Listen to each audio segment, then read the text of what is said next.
வாங்க Sunday special lunch பார்க்கலாம். நம்ம அந்த ரூ. 100க்கு மீன் வாங்கியிருந்தோம் இல்லையா, அதுலேருந்து பெரிய மீன் எடுத்து குழம்பு வச்சுட்டேன்.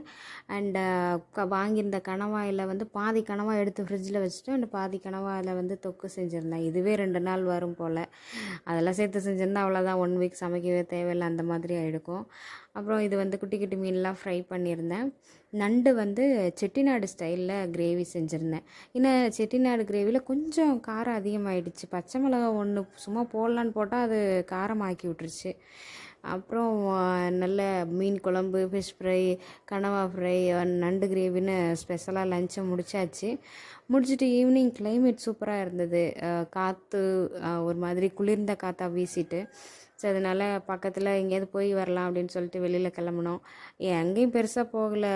பைபாஸ் ரோட்டில் போயிட்டு அந்த பாதாம் பால், சாத்துக்குடி ஜூஸு, அப்புறம் டீ இதெல்லாம் சாப்பிட்டுட்டு சூப்பராக என்ஜாய் பண்ணி